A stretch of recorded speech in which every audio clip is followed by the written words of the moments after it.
की जो कथा है ये महाराज बलि की गाथा है। महाराज बलि जो हमारे आपके समाज के एक मूल निवासी राजा हुए, पांसी समाज के बड़े ही वीर राजा हुए महाराजा बलि। महाराज बलि राजा कहां के थे? जो आप लोग नाम सुनते हैं बिलग्राम, ये पहले बलिग्राम के नाम से जाना जाता था और इसी बिलग्राम के राजा हुए, बलिग्राम के राजा हुए महाराज बलि। थोड़ा सा आपको बता देते हैं, जैसा कि आप सभी लोगों को तो पता ही है कि इस हरदोई के राजा हुए महाराज हिरण्यकश्यप, जिनको राक्षस बता दिया गया कि वो राक्षस थे, मतलब हर बात को उल्टा कर दिया गया। जो रक्षक थे उनको राक्षस बना दिया और जो भक्षक थे, भक्षण करने वाले लोग थे, उनको भगवान बना दिया गया। हरदोई के राजा हुए महाराज हिरण्यकश्यप, जो मूल निवासी आदिवासी पासी समाज के वीर राजा हुए। महाराज हिरण्यकश्यप के पुत्र हुए प्रहलाद, प्रहलाद के पुत्र हुए विरोचन और विरोचन के पुत्र हुए महाराज बलि। एक बात यह समझनी है भैया कि महाराज हिरण्यकश्यप को बताया गया वो राक्षस थे और महाराज हिरण्यकश्यप के पुत्र प्रहलाद को बताया गया कि वो भक्त थे। यही तो बताया गया कि प्रहलाद बहुत बड़ा भक्त था।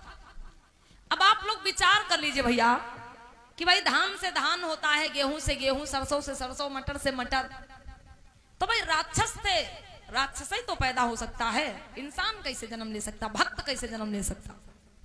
अगर एक तरफ मनुवादी लोगों ने, आर्य लोगों ने,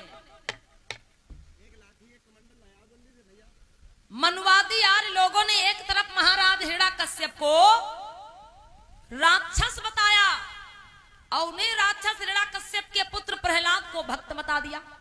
भाई जब हिरण्यकश्यप राक्षस थे तो उनका बेटा भी राक्षस होगा, लेकिन नहीं, बेटा भक्त है। और प्रहलाद के पुत्र हुए विरोचन, उनको भी राक्षस बताया गया। विरोचन के पुत्र हुए राजा बलि, उनको बहुत ही बड़ा दानी दानवीर भक्त बता दिया गया। और राजा बलि के ही पुत्र हुए बाणासुर, नाम सुना होगा आप लोगों ने बाणासुर का, कि बाणासुर बहुत बड़ा राक्षस हुआ। बाणासुर को फिर राक्षस बता दिया गया। मतलब एक पीढ़ी राक्षस है और एक पीढ़ी भक्त है। अब खुद ही दिमाग लगा लीजिए कि कितना मनगढ़ंत कल्पना करके लिखा गया।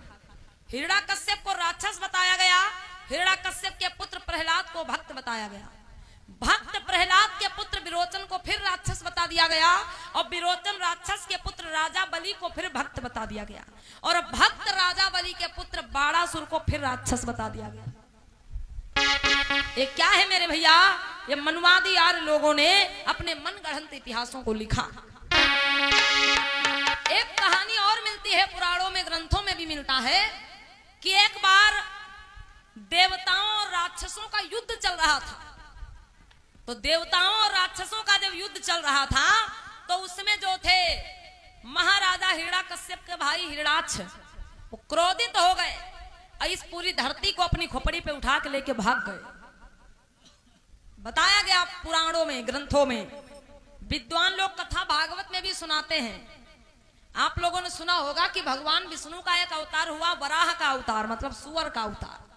सुअर का अवतार, वराह का अवतार भगवान विष्णु ने क्यों लिया? यहीं पर कि जब महाराज हिरण्यकश्यप का भाई हिरणाक्ष क्रोधित हो गया तो ये पूरी धरती को अपनी खोपड़ी पे उठा के लेके भाग गया।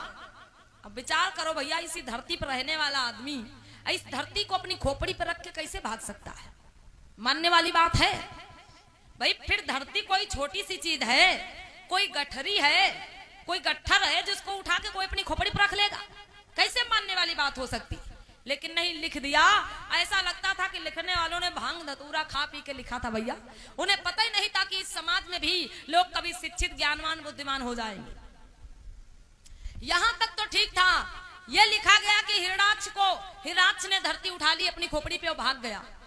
फिर ये पृथ्वी को जा करके हिरणाक्ष ने कहां पे छिपा दिया? लैट्रीन में। अब विचार करो भैया, जब ये पृथ्वी हिरणाक्ष की खोपड़ी पर रखी थी तो लैट्रीन पड़ी कहां पर थी जहां पे जाके उसने पृथ्वी को छिपा दिया। बता दिया गया कि हिरणाक्ष इस पृथ्वी को लेके गया, लैट्रीन में छिपा दिया। और जब लैट्रीन में छिपा दिया तब भाई देवता लोग विनती करने लगे, प्रार्थना करने लगे, किससे? भगवान विष्णु से। तब भगवान विष्णु वराह का अवतार धारण करते हैं। वराह मतलब सुअर का अवतार रख करके आते हैं और लैट्रीन से इस धरती का उद्धार करते हैं। अब विचार करिए भैया, जब इस पृथ्वी को लेके हिरणाक्ष भाग गया और फिर इसको जाके लैट्रीन में छिपा दिया, तो भगवान विष्णु सुअर बन के आए थे तो चलते काहे पे थे भैया? उनके पैर कहां पड़ते होंगे? वो पैर काहे पर रखते थे? तो ऐसी ऐसी मनगढ़ंत बातों को लिख दिया गया और हमारे लोग मानते भी चले जाते हैं, विचार नहीं करते। तो मैं विचार करना है। राजा बलि के बारे में और बताया गया कि राजा बलि जो थे, भगवान विष्णु ने उनसे 3 कदम धरती मांगी और 3 कदम में आकाश पाताल धरती सब कुछ नाप लिया। यही तो बताया गया कि राजा बलि से 3 कदम धरती मांगी और 3 कदम में आकाश पाताल धरती सब कुछ नाप लिया। अब विचार करिए भैया, राजा बलि राजा कहां के थे? बिलग्राम के। जब वो बिलग्राम के राजा थे तो पूरी धरती दान में कैसे दे दी उन्होंने? भाई आपसे अगर कोई दान में आपका घर मांग ले तो क्या करेंगे? आप अपने पड़ोसियों का घर दान में दे देंगे? है क्षमता? भाई जितना आपके पास है अपना ही तो दे सकते हैं। और जब राजा बलि राजा थे बिलग्राम के, कोई चीन जापान अमेरिका के राजा तो थे नहीं जो पूरी धरती दान में दे दी। इसका मतलब ये मनगढ़ंत कल्पना करके लिखा गया। प्यारे बंधुओं, राजा बलि से 3 कदम धरती नहीं मांगी गई बल्कि 3 वचन भरवाए गए थे। अब 3 वचन राजा बलि से कौन से भरवाए गए थे, ये हम कथा प्रसंग के माध्यम से भी देखेंगे और सुनेंगे। बोलिए भगवान बुद्ध की, बोलिए महाराज बलि की।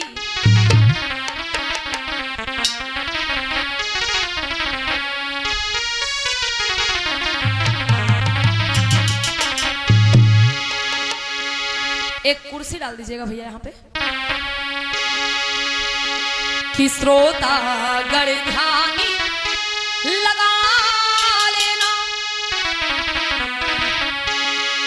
हो श्रोता गण ध्यानी लगा लेना, यह आदि वंश की गाथा।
मेरे भैया महाराज बलि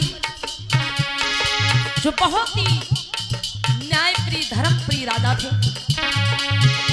महाराज बलि जो आदिवासी मूल निवासी पासी समाज के वीर राजा थे। महाराज बलि के साथ में छल किया गया, किसके द्वारा? विदेशी आर्यों के द्वारा। सन 2000 ईसा पूर्व में जब कुछ विदेशी आर्य इस देश में आते हैं तो यहाँ की सुख समृद्धि को देख करके वो विचार करते हैं कि यहाँ पर तो अपना शासन होना चाहिए, और धीरे धीरे वो जाल बिछाते हैं। धोखे से, छल से, कपट से एक एक मूल निवासी राजा को छलने का काम करते हैं। उन आर्य विदेशी लोगों की नजर पड़ती है राजा बलि पर, तो सलाह करते हैं कि हम इस राजा बलि को कैसे छलें। एक बात उन्हें पता चलती है कि राजा बलि बहुत ही न्यायप्रिय धर्मप्रिय, बहुत ही दयालु और दानी राजा है।